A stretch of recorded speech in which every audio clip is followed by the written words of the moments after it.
Okay, children, welcome to this video for chemistry practicals. In this video is specially meant for students of standard 12, where we will be explaining the oxidation reduction titration process. And in this, you will learn how to carry out the titration process and solve the questions based on the titration process. So if you look into the syllabus, this is your standard 12 syllabus. If you look into the syllabus, you will see that the question number 1 is related to titrations, and it is given that oxidation reduction titrations have to be carried out using potassium manganate. All right, so you have potassium manganate here, and this is to be titrated against, you have potassium manganate, which will be titrated against either ammonium iron sulfate solution, or you have potassium manganate, which will be titrated against oxalic acid. So these are the two titrations you have to carry out. What you will be required to calculate is the percentage purity of the compound and or the number of molecules of water of crystallization in the hydrated salts. Now, in these experiments, sufficient working details will be included. You know that already since you have done titrations in standard 11, and you will be required to calculate the molarity, the concentration in grams per liter, molecular mass, number of molecules of water of crystallization, and percentage purity of the sample. Since in this video, we will be mainly discussing titrations, so I will now move on to the next slide, where a sample of the question paper is given. Now, if you look at the sample of the question paper, which is actually a sample question paper based for the board exams, you will see in this case that this is the kind of paper you will actually get to see. All right, and the first question is based on titration. So you are provided with two solutions. Now, before I begin with that, you can just have a look at the practical paper. This is what it looks like. All answers must be written in the answer booklet provided. Question 1 and 2 and 3. So we are not doing question number 2 and 3. So we'll be focusing mainly on question number 1. So you have this question number 1 here, and you see it is a C10 solution containing 3.2 grams of potassium manganate per liter, and C11 is a solution prepared by dissolving 6.85 grams of an impure sample of oxalic acid. Now, what does this tell us? This tells us that the exact amount of oxalic acid that has been dissolved in the solution C11 is not known. However, the molecular formula is given, and so it is not a problem to find out the molecular mass. But since the exact weight is not given, we may not be able to find out the molarity of this solution directly. But for C10 solution, it is given 3.2 grams of potassium manganate, for which we will be able to find out the molarity straight away. Now, if you go to the next page of this question paper, you will see that in this case, the procedure is mentioned. All right. As usual, for all the titration process, the procedure is mentioned, and it says rinse and fill the burette with potassium manganate solution, that is C10 KMnO4. And you have to pipette out 20 ml or 25 ml. When it says 20 or 25, it depends upon the pipette that has been provided to you. So if 25 ml of pipette is provided, you will be pipetting out 25 ml of oxalic acid solution in a clean conical flask, and to this 20 ml of dilute sulfuric acid will be added. Now, why is dilute sulfuric acid added to a solution which is already an acid? Because oxalic acid is a weak acid. All right. And for this oxidation reduction process to occur, a more acidic medium is required. Therefore, sulfuric acid is added such that the solution becomes enough acidic for the change to occur. Now, what kind of change? KMnO4 itself is going to behave as an indicator in this, and KMnO4 is deep purple in color, you know that. Now, this KMnO4, when it reacts with oxalic acid, it is actually going to convert into MnSO4. All right. So actually what happens, if you look at the reactions that are given there, you will see in the reactions, you see that KMnO4 is converting into MnSO4.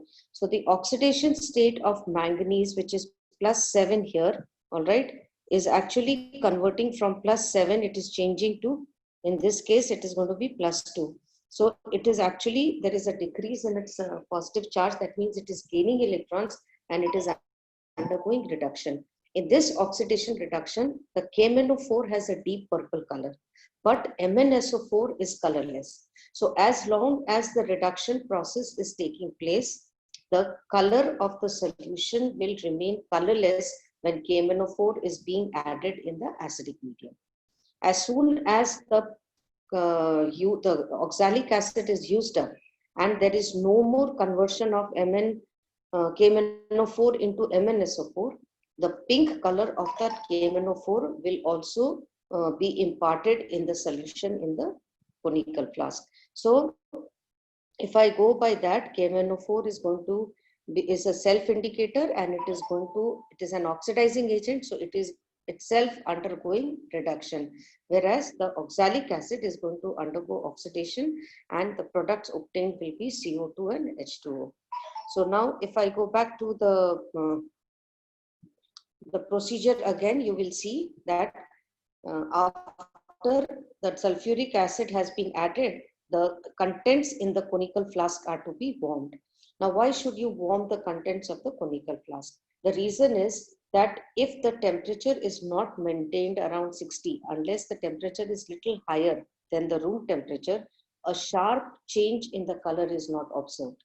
And in titration process, we always look for a sharp change in color. Therefore, the contents of the flasks are warmed and the temperature around 60 to 70 degrees taken.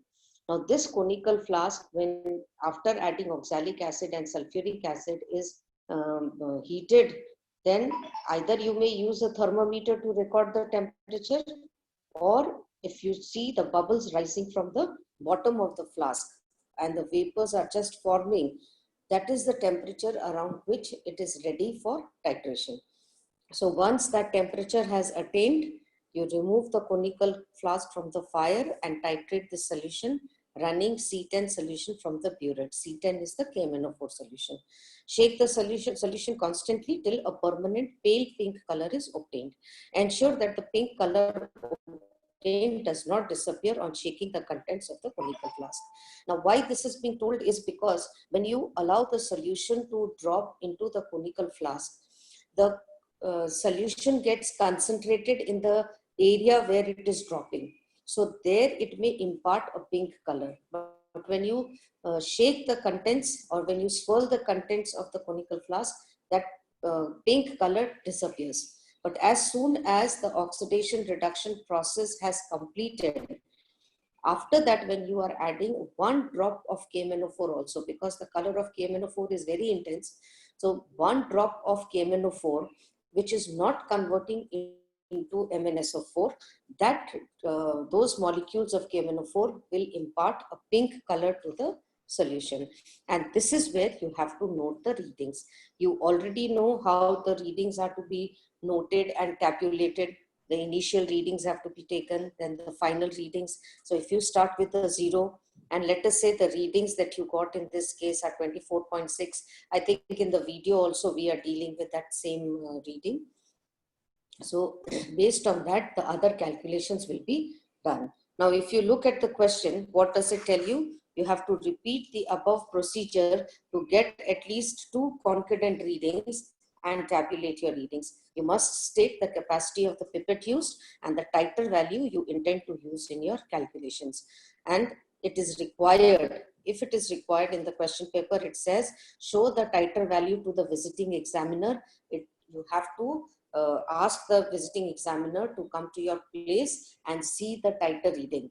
Don't move around in the lab with the titration apparatus. Okay, so you will invite the visiting examiner to come and see the reading. Show the reading that you are going to report in your answer paper.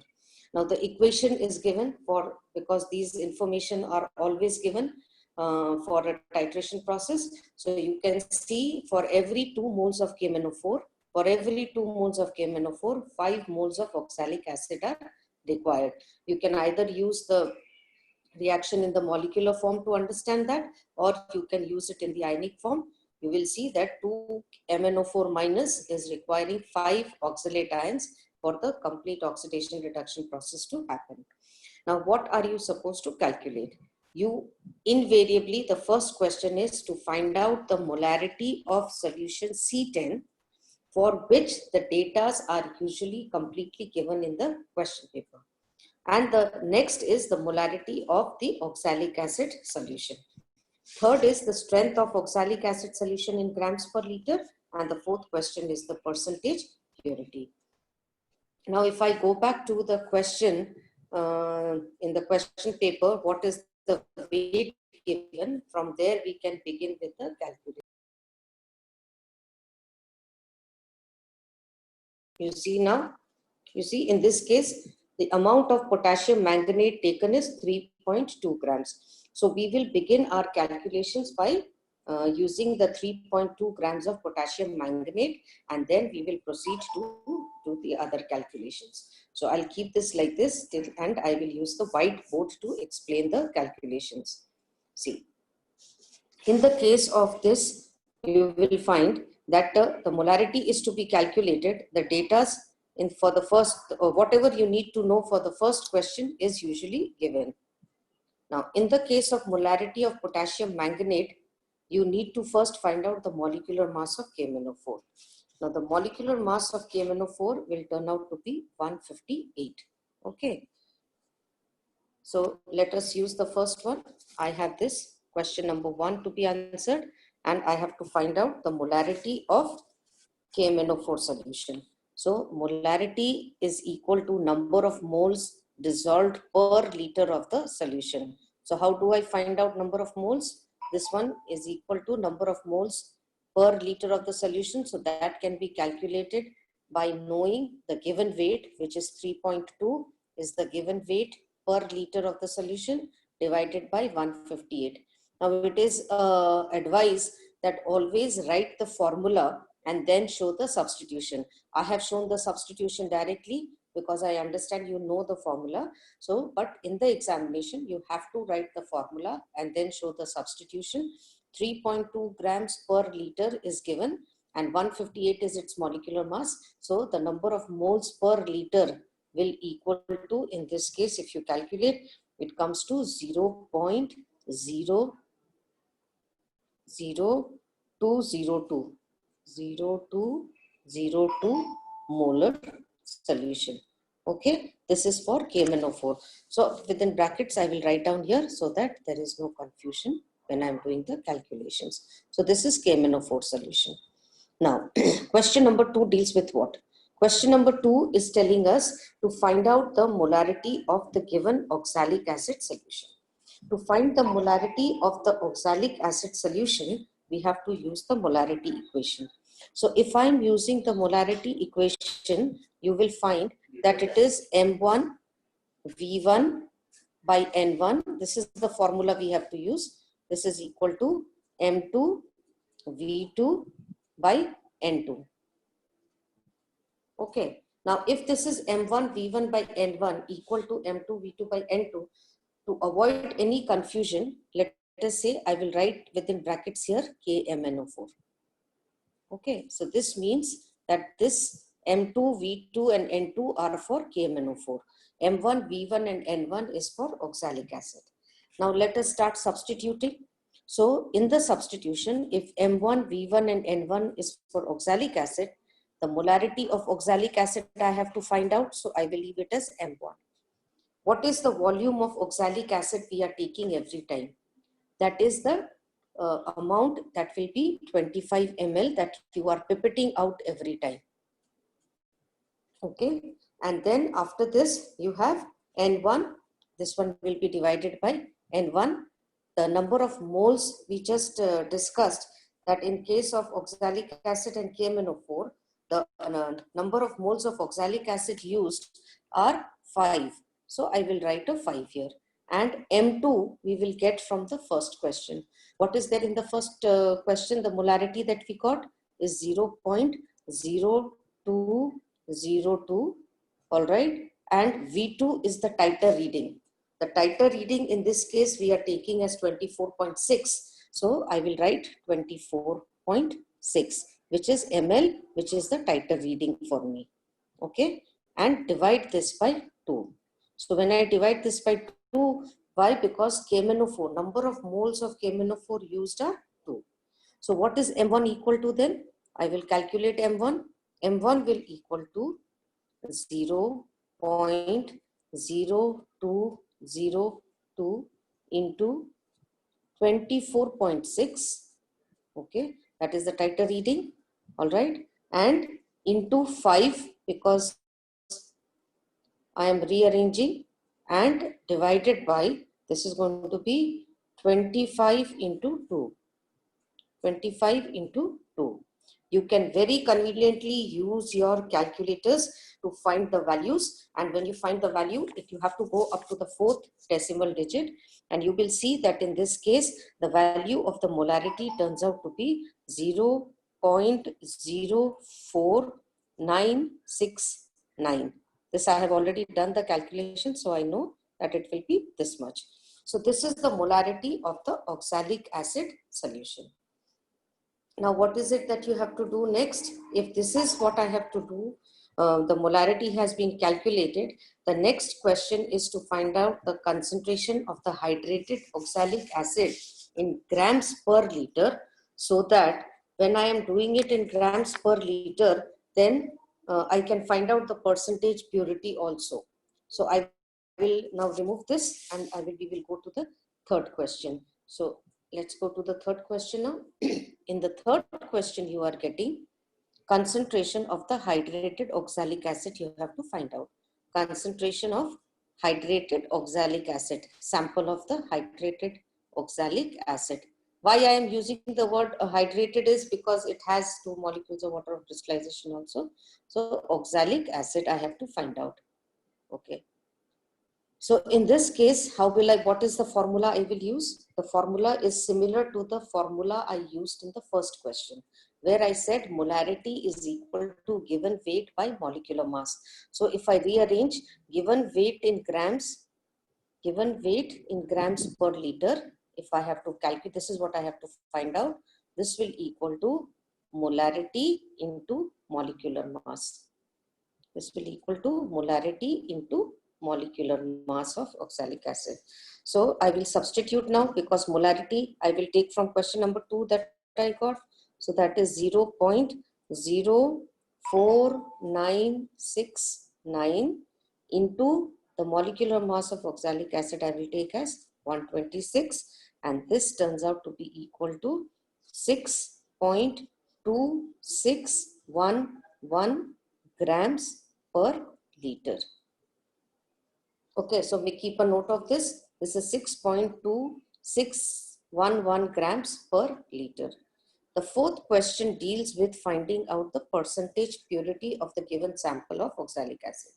To find the percentage purity, the formula that we are going to use is, that is to find the percentage purity, which is also, you just show the sign of percentage. Purity is equal to the experimental value, that is the value that you obtained experimentally in grams per liter, that is the above value here, divided by the given value or the theoretical value that is given, theoretical value, okay, into 100, because it is percentage purity, so into 100. So now I will substitute.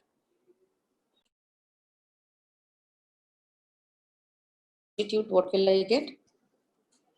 Experimental value is 6.2611 divided by the theoretical value was 6.85, if I remember correctly, into 100. All right. So when I calculate this and multiply by 100, the percentage purity turns out to be equal to 91.4% purity. This is the percentage purity of the given sample of oxalic acid. This is what you have to report in the practical copies also.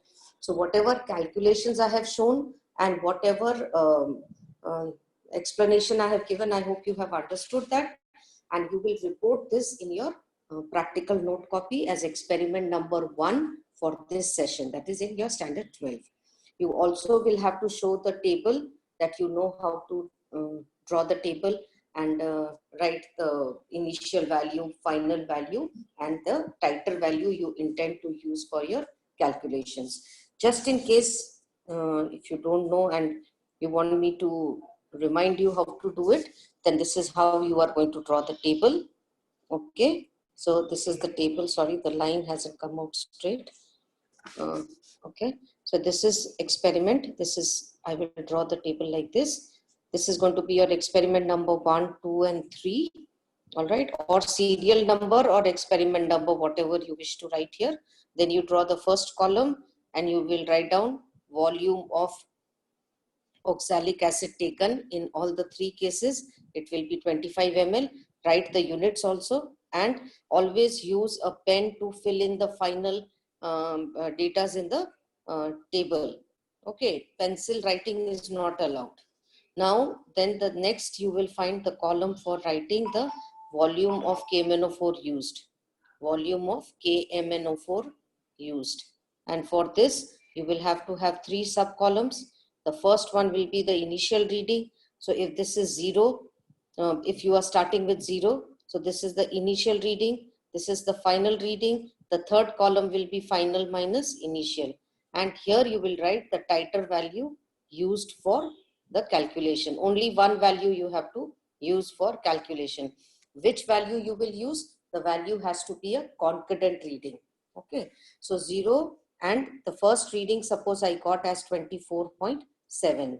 Okay, so I will repeat the experiment again. I will throw the solution and again I will titrate, and then I will get 0, and let us say the next 2 readings are 24.6 and 24.6 ml.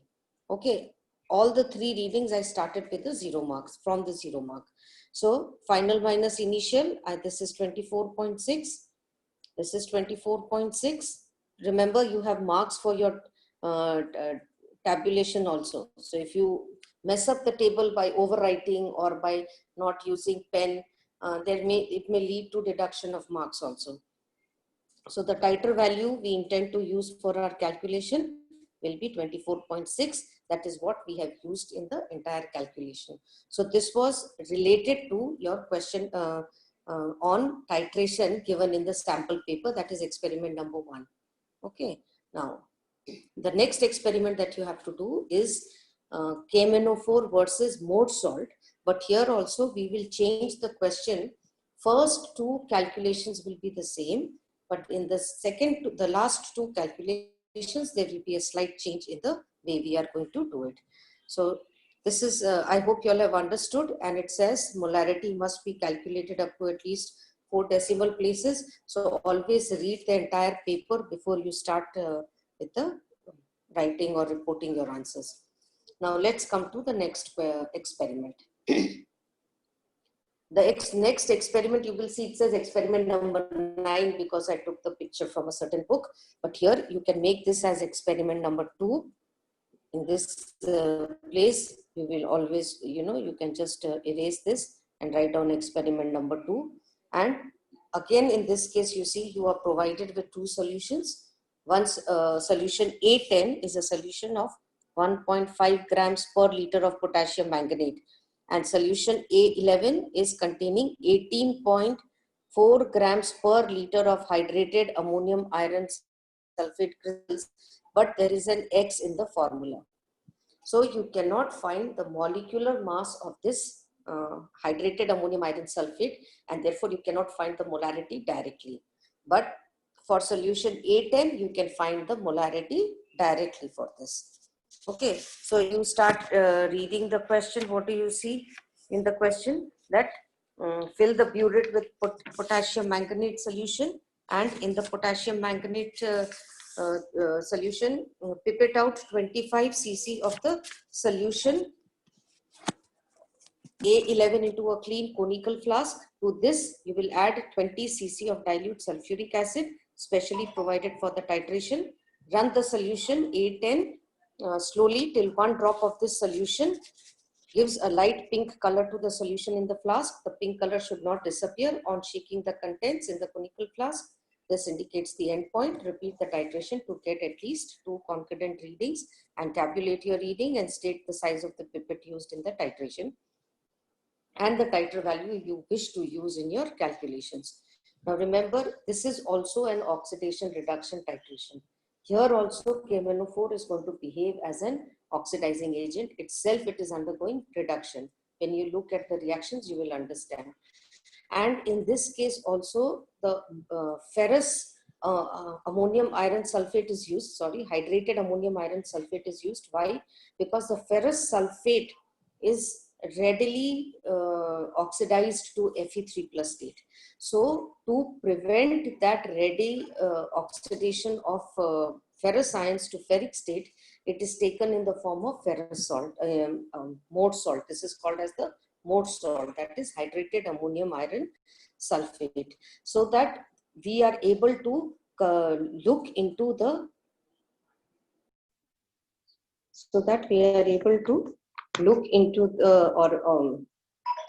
the conversion of Fe2 plus to Fe3 plus occurs smoothly and does not happen suddenly. So that is why the Mohd salt is used in this. Now, if you continue to look at the directions that are given, you will find that in this case, the equation is given here. In the equations, what is given? KMnO4 plus 3H2SO4 is converting into K2SO4, MnSO4, 3H2O, and 5 oxygen. This 5 oxygen is being utilized here. You see, 5 nascent oxygen is obtained, and this nascent oxygen is being utilized here to convert or to carry on the forward reaction. If you look at the whole you find that for every 2 moles of KMnO4, all right, 10 moles of Fe2 plus ions are required. You can see that 10 moles of ammonium ferrous sulfate is required for the reaction to proceed. Now, what is it that you have to calculate in this? The first and the second questions are almost the same. You can see molarity of potassium manganate. This can be easily calculated by dividing the given weight by the molecular mass of potassium manganate, which will turn out to be 0.0094, I think. And the molarity of the solution of hydrated ammonium iron sulfate is to be calculated. To do this, again, we have to apply the molarity equation. So we'll start calculating or start solving from question number 2. Let's go to that.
Okay, children, so this is how you got the value of x.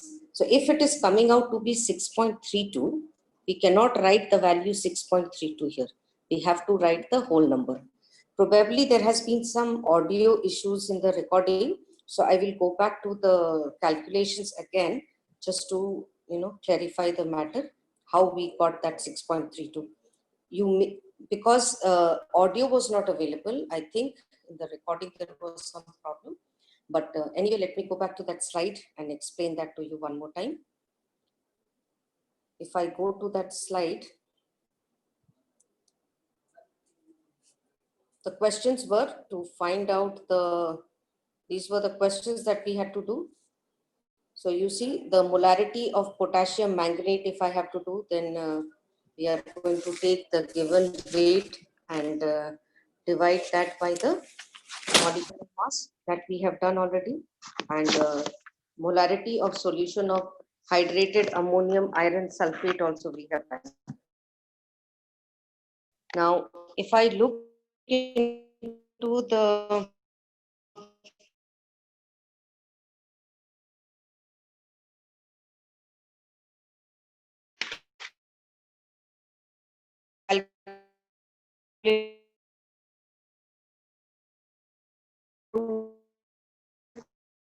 from where the audio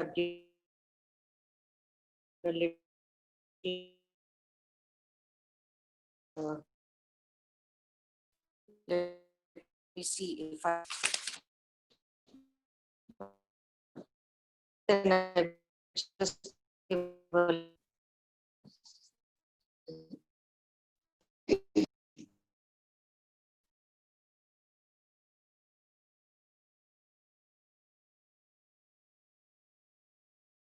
disconnected.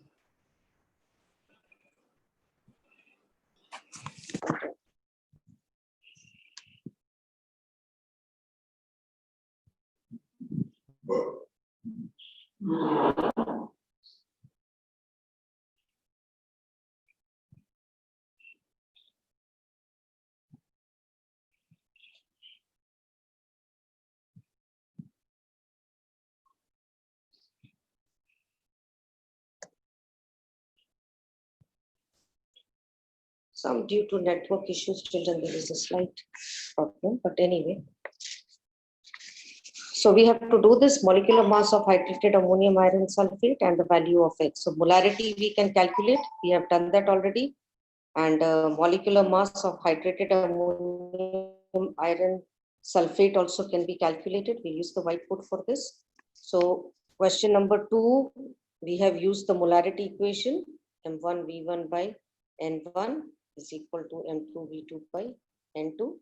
And from this, we calculated the molarity of the mode salt, and therefore this was mode salt that we had taken.